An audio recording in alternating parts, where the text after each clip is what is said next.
Olá, estudante! Bem-vindo ao Se Liga na Educação. Eu sou a professora Ziza e hoje nós vamos falar sobre o espaço, do lugar, da paisagem. Vamos lá? Paisagens e lugares de vivência.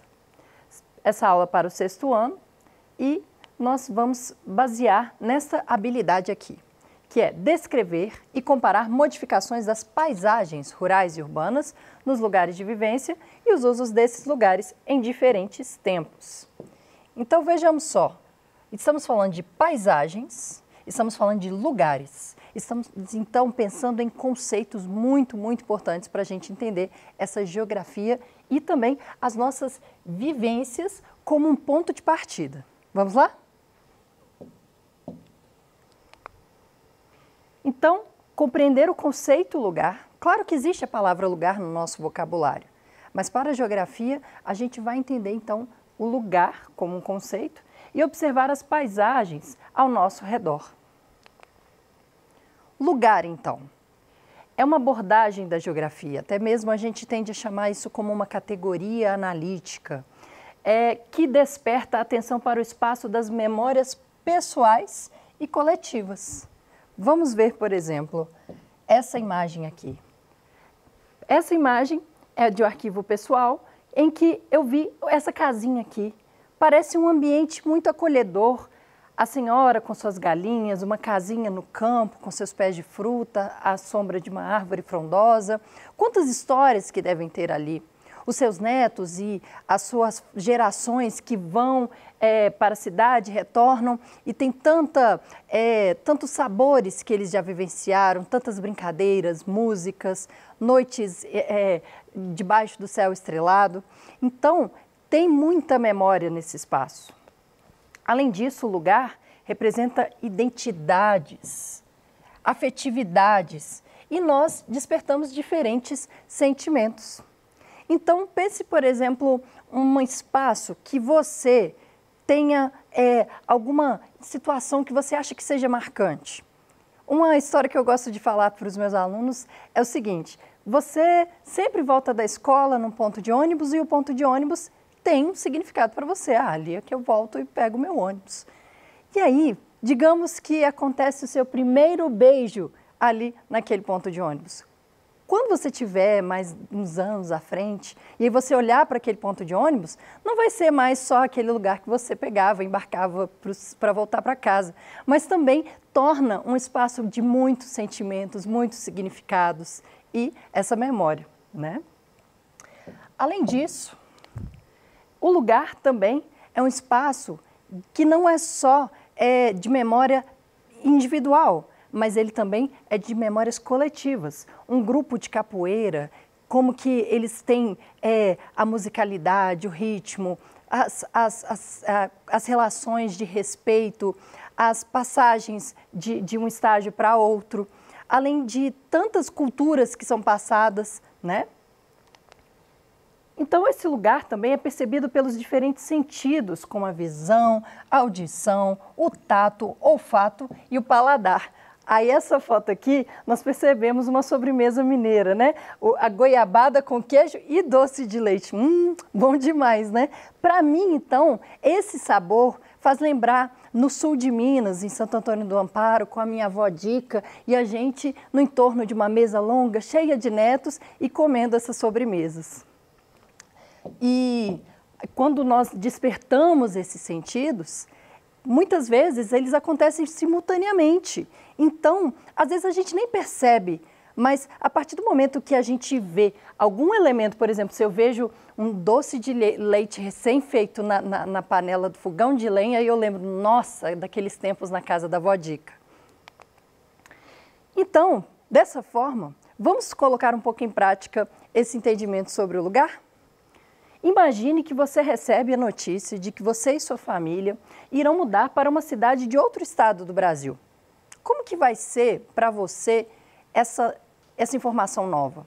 Você vive atualmente na sua casa, convive com as pessoas ao seu redor, seus vizinhos, o comércio que você frequenta, os caminhos que você percorre. Então, eu preparei esse questionário aqui para você, que você pode fazer com os seus amigos, sugerir ao seu professor, Então vamos pensar o seguinte: existem histórias para contar do lugar que você está? E quando você mudar, você vai ter mais vínculo com a sua origem? Quais sabores vão te fazer lembrar esse lugar que você mora? Quais objetos e elementos te trazem recordações? Às vezes é algum brinquedo que você tem desde pequenininho que você vai fazer questão de levar para casa nova, por mais que você esteja amadurecendo e não ter mais tanto interesse por aquele brinquedo, seja um ursinho de pelúcia, uma boneca, um carrinho, você vai querer levar junto, porque a sua memória faz parte dessas recordações com esse objeto. Quais músicas e brincadeiras são recordáveis? Também o que você pode sentir falta, quais pessoas que você vai sentir falta na sua rotina, quais atividades que você participa, que às vezes você vai tentar encontrar. Por exemplo, se você tem um grupo de futebol, será que você vai encontrar outras pessoas que também jogam futebol, que vão te aceitar na mesma posição que você costuma jogar, né? Você tem que entender um novo grupo e você já tem o seu grupo aqui e ao mudar de cidade, você também vai ter que construir novas relações, né? Quais características da sua escola que você vai sentir falta? Eu gostava muito de passar o recreio perto da cantina, onde tinha um banquinho que era ali que eu sempre encontrava meus amigos. Pois é, então ali existe uma certa identidade. Até mesmo quando a gente deixa de estudar numa escola e aí reencontra algum amigo, a gente lembra, são dessas situações, das características da escola, do tipo, nossa, você lembra que o pessoal furava a fila da cantina, era uma bagunça, né? Essas histórias, então, vão fazendo com que o espaço, de maneira geral, ele não seja uma coisa qualquer, que não seja... porque a gente vai ver muito significado nesses espaços que vivemos. E quais situações, características do seu dia a dia, você também pode sentir falta? Né? A rotina de voltar a pé da sua escola até em casa. Então, a partir desse exercício, você também pode pensar outras questões. Claro que, às vezes você não vai mudar da sua cidade nem nada, mas ao pensarmos na possibilidade de sair do nosso local de pertencimento, o lugar ele acaba começando a ter características próprias. É uma coisa tão nossa que a gente nem percebe que é único da nossa história. E a paisagem? A paisagem, o estudo da geografia, por meio da observação da distribuição de componentes do espaço e de como eles interagem entre si.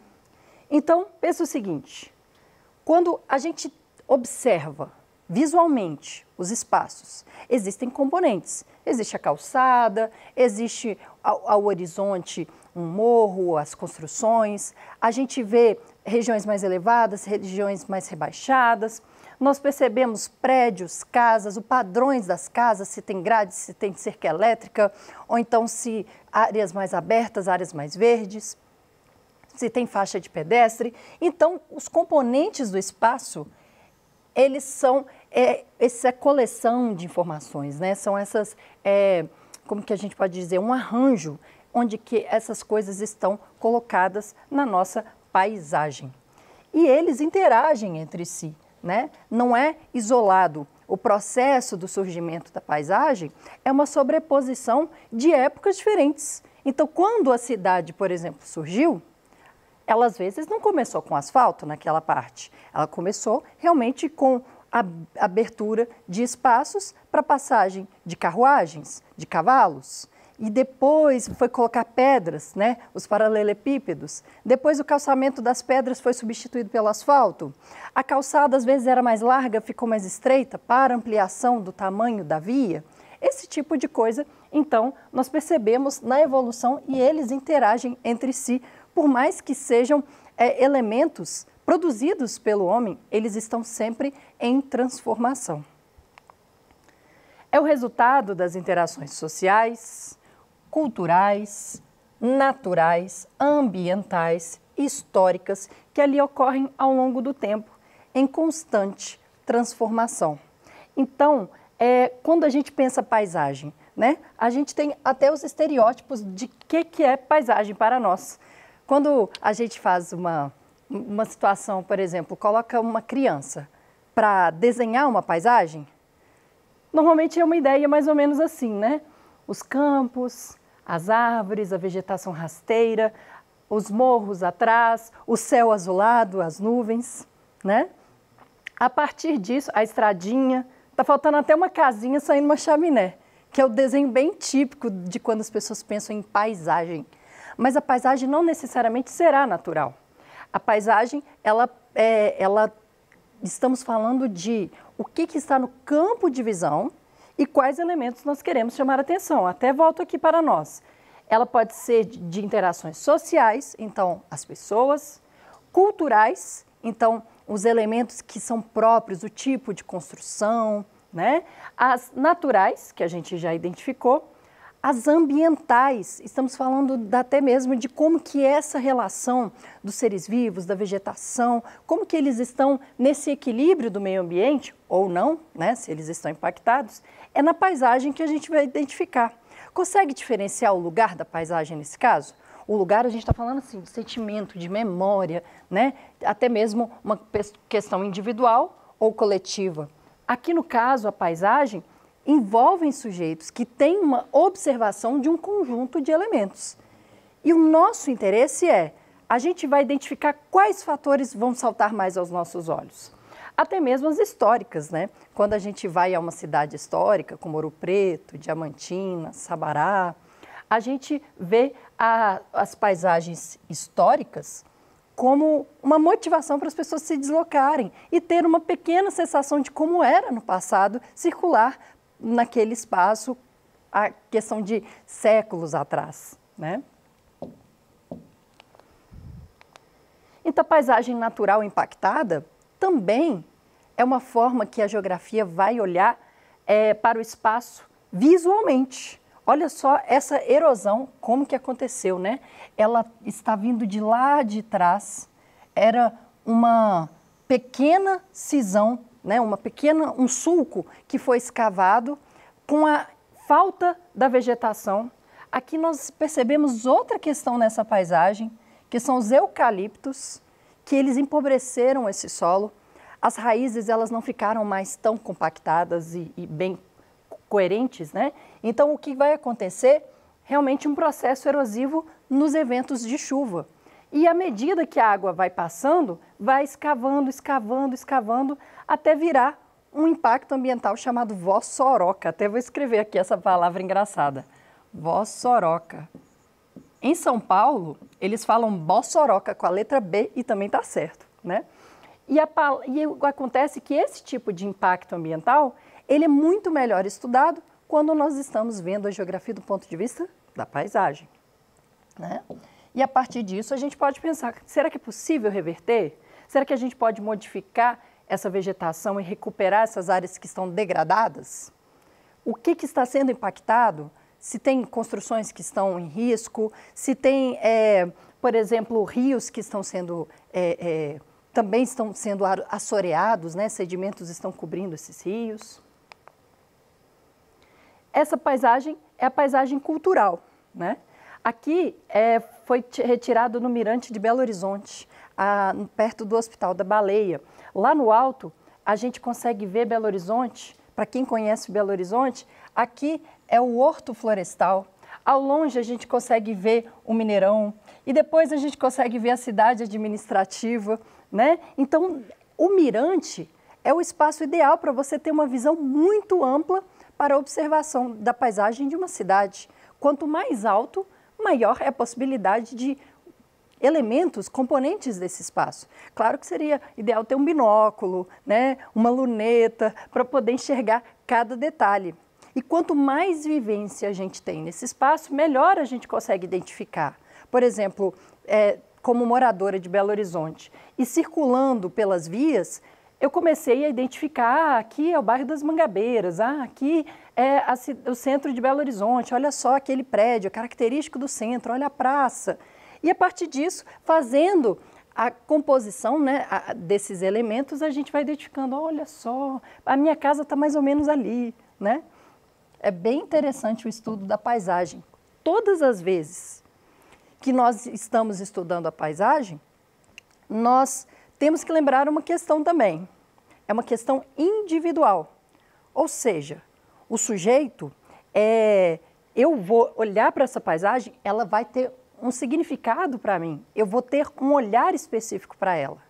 E uma pessoa que está do meu lado, vendo a mesma paisagem, vai identificar outros elementos, ou mais elementos, ou menos do que eu. Então, também tem a ver com essa questão também subjetiva da paisagem. Uma mesma paisagem pode despertar diferentes sentidos e intenções, a depender do ângulo, como vimos o mirante, como vimos aquela imagem da erosão, e na perspectiva escolhida a ser retratada e registrada. Por exemplo, a paisagem, ela não é só da geografia. Artistas plásticos, fotógrafos, arquitetos, urbanistas, eles também têm um olhar para a paisagem.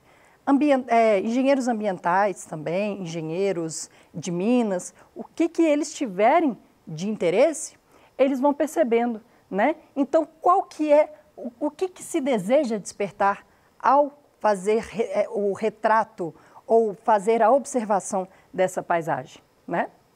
A partir disso, a gente consegue obter diferentes resultados. Aqui, por exemplo, eu tenho a praça principal de Santo Antônio do Amparo, a cidade que eu falei da minha avó, né? Com destaque para o ônibus que conduz trabalhadores do campo, olha só, rurais. Olha que interessante, é um ônibus que ele vai ser também uma camada dessa informação quando essa foto foi tirada. Não, eu poderia, por exemplo, esperar o ônibus sair e querer tirar a foto só da igreja com a praça, que é bem característico da cidade. Mas fiz questão de colocar essa foto, pois ao deixar o ônibus rural, a gente lembra que sim, existe no entorno da cidade de Santo Antônio do Amparo as atividades das cafeeiras. Então precisa deslocar as pessoas que vão trabalhar na lavoura e a cidade, os donos das fazendas vão fazer parcerias e vão ajudar o deslocamento desses funcionários. Antigamente, né, 50, 60 anos atrás, às vezes não eram ônibus, eram verdadeiros caminhões, né, que eles chamam de pau de arara, que as pessoas iam em pé de uma maneira muito perigosa para se deslocarem, né? E que no Brasil a gente ainda vê no interior alguns casos de pau de arara e que não é a condição mais ideal para essas pessoas. E a paisagem, seu resultado pode variar segundo a hora do dia, a condição meteorológica, a estação do ano, né? Então, por exemplo, se você vai fazer uma observação do mirante à noite, você vai ver as luzes das casas, da televisão que está acesa, dos postes, você vai ver os pontinhos do poste. Quando você está no amanhecer, aí você consegue ver muito mais a cidade, né? E a estação do ano também vai variar, o pôr do sol vai se pôr em horário diferente. Então, mais uma proposta de atividade. Esse trabalho é bem legal, porque vai ser feito muito mais do que só agora. Vai ser uma coleção, um registro a longo prazo que você vai fazer. Registro da sua paisagem. Escolha uma paisagem próxima a você, que seja um lugar importante para as suas vivências. Então, ele tem que ter a ideia de um lugar que você conhece, você frequenta com certa frequência ali, e observar essa paisagem. Escolheu essa paisagem? Ao longo de um mês, fotografe esse espaço em momentos diferentes do dia. Pode ser de manhã, pode ser finalzinho da tarde, pode ser no horário do comércio mais agitado. E depois escolha 4 fotos que revelem diferenças entre si. Então, pensa o seguinte, 4 fotos é só uma sugestão, mas tenta fazer assim um resumo ao longo desse mês, quais são as fotos que vão deixar marcas do passar do tempo dessa paisagem. Em seguida, ao longo de 3 meses, colecione as fotografias dessa mesma paisagem, destaque os elementos naturais, culturais, históricos, simbólicos, se há evidências de desigualdade social, tem algum morador de rua ali? Será que tem pessoas que deixaram as suas casas abandonadas, estão mal cuidadas? Se existem casas que são muito mais ricas do lado de casas que estão lá há muito tempo, que às vezes não são tão ricas. Um desequilíbrio ambiental, igual a gente viu a avó Soroca. E aí você faz as suas anotações dessas paisagens que você estudar ao longo desses meses, compare os resultados com seus amigos, professor de geografia, história, além dos familiares, converse com seus avós e converse como que será que era no passado, né? esse trabalho, com certeza, eu acredito que vocês vão ter ótimas descobertas e percepções do seu espaço vivido, que é o lugar. Eu fiz, por exemplo, essa imagem em Crisólita, Minas Gerais, nordeste de Minas, Vale do Mucuri. Veja só, 2014 eu sempre tirei foto, a partir de 2014 eu sempre tirei foto desse mesmo ambiente. No ano seguinte a árvore foi secando, ela deixou de ficar bem, aqui tinha umas áreas erodidas, e o rio passando em diferentes níveis, olha só como que mudou o nível do rio. E essa foi a última foto que eu tirei em 2018 dessa mesma sequência das paisagens. Então, para concluir, o lugar e a paisagem são valiosos conceitos da geografia que contribuem pelo entendimento da nossa realidade, pela valorização da nossa história, da preservação ambiental e dos patrimônios históricos da nossa cidade. Nós, assim, tornamos cidadãos mais conscientes percebendo o nosso espaço vivido. Essas são as referências da nossa aula. Eu agradeço a sua companhia. Até a próxima. Tchau, tchau.